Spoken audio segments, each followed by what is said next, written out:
After the 2008 financial crash, almost every country on Earth bailed out its bankers.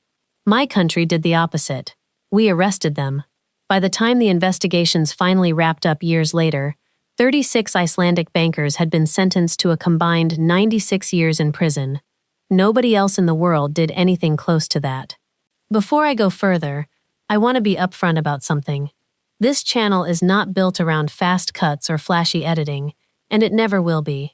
What I am offering you instead is something slower, information I have actually taken the time to get right, because my goal here is not to entertain you for a few minutes and disappear.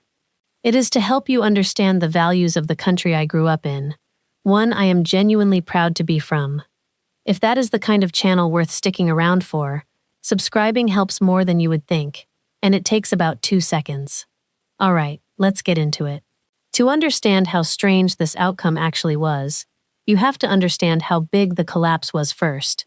In the years before 2008, Iceland's 3 main banks, Kaupthing, Glitnir, and Landsbanki, expanded so aggressively that their combined assets grew to roughly 10 times the size of the entire country's economy.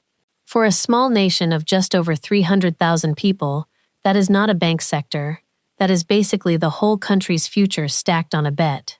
When the global credit markets seized up in the autumn of 2008, all 3 banks collapsed within the same single week. My country's currency lost roughly half its value almost overnight. The government had to nationalize what was left of the banking system and go to the International Monetary Fund for an emergency loan, an indignity for a country that had always prided itself on quiet self-sufficiency.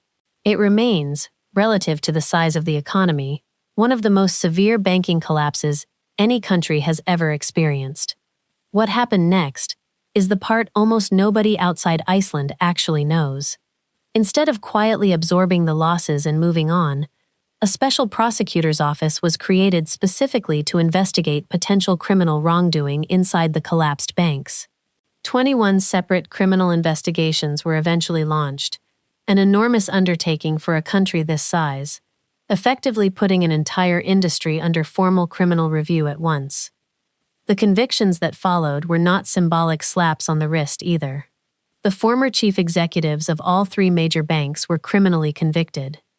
The chief executive of Kaupthing received the heaviest sentence of the entire process, 7 years, for market manipulation carried out in the final days before the bank collapsed, essentially propping up the stock price, while insiders knew the whole structure was failing. Executives from Glitnir and Landsbanki received sentences ranging from months to several years each, for fraud, market manipulation, and breach of fiduciary trust. One case in particular still gets brought up here as a symbol of how far the rot actually went. A wealthy investor from the Middle East agreed to buy a small stake in Kaupthing during the final chaotic days before the collapse, a purchase the bank publicized loudly as a vote of confidence to reassure nervous markets.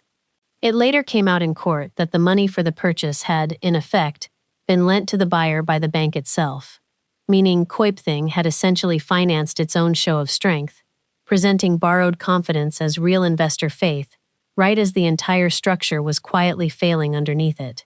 It even reached into politics.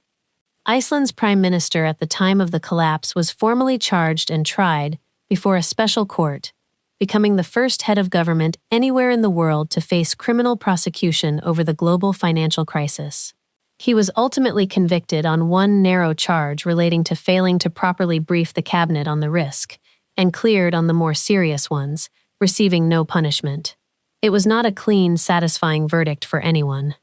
But the fact that a sitting head of government was tried at all, in open court, remains something no other country touched by the same crisis ever came close to doing. I was a child when the collapse actually happened, too young to understand the mechanics of any of it, but old enough to remember the mood in the country changing. My parents did not talk about money the same way for years afterward.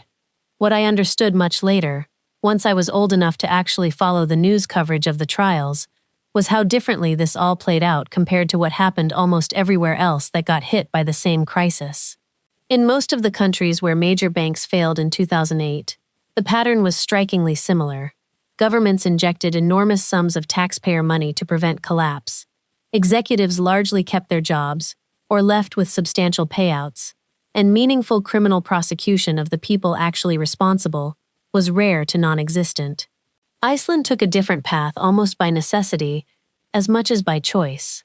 The banks here were too large relative to the country's size to simply be bailed out the way bigger economies managed it. There was no version of rescuing them that did not involve real consequences landing somewhere. It is worth being precise about why that option was not really available here, because I do not want to make it sound like a simple act of national willpower. The three banks' combined liabilities were roughly 10 times the entire country's annual economic output. There was no realistic amount of money the Icelandic state could have raised to guarantee deposits and prop up institutions that large, not without bankrupting the country itself in the process. Letting them fail and prosecuting the fallout afterward was not really the brave option chosen over an easier one. It was closer to the only option that was ever actually on the table. I do not think this was purely a matter of principle either, and I want to be honest about that rather than tell you a cleaner story than the real one. Public anger here was intense. Protesters gathered outside Parliament for months, banging pots and pans in the freezing cold, a moment people still refer to simply as the pots and pans revolution. Prosecuting the bankers was, in part, a direct political response to that pressure, not purely a calm, principled decision made in isolation from public fury. What I find most interesting, looking back on it now, is what this whole episode reveals about trust in institutions here more broadly. The same thread that runs through a lot of what I have talked about on this channel before.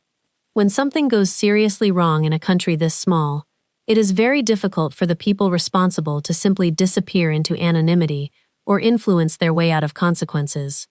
Everyone is close enough to everyone else, and the population is small enough, that accountability here tends to actually land on someone, rather than getting absorbed by a system too large for any single person to be clearly blamed.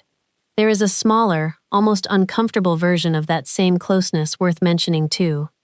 Several of the bankers who were eventually convicted had gone to school with, worked alongside, or were personally known to people in the special prosecutor's own office, or to the judges and lawyers involved somewhere down the line.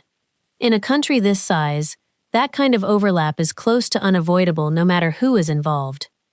It made the entire process more personally difficult for a lot of people here than a similar trial would ever be in a country of 30 million, where prosecutor and defendant would likely be complete strangers to each other. My grandfather, who lived through the entire collapse as an adult with real savings on the line, still talks about the trials with a strange mix of vindication and exhaustion. He was not surprised the bankers were eventually held accountable, in the way he described it. He was almost more struck by how long it actually took, how many years of investigation and appeal it required just to reach a country's obvious, shared sense that something had gone deeply wrong and someone specific needed to answer for it. I do not think Iceland handled 2008 perfectly, and plenty of people here would tell you the same thing, that the recovery was uneven, that ordinary people lost far more than any single prison sentence ever gave back. But there is something in the fact that we tried, that an entire small country pursued criminal accountability against the very industry that had just devastated it, rather than quietly writing the losses off and moving on the way almost everywhere else did. I think that instinct says something real about what this place actually values, even when getting there took nearly a decade. What stays with me most, actually, is not the sentences themselves but the length of the process behind them. 21 separate investigations, trials running for the better part of a decade, appeals stretching on even longer in some cases. A country this small does not have unlimited resources to pursue that kind of prolonged legal effort, and there were certainly people here who argued at various points that it had gone on too long, cost too much, or dragged up wounds better left to heal. The fact that it continued anyway, year after year, until the special prosecutor's office was finally closed, only once the work was actually finished, tells me something about how seriously the idea of consequences was taken here, even when the appetite for it inevitably wore thin along the way.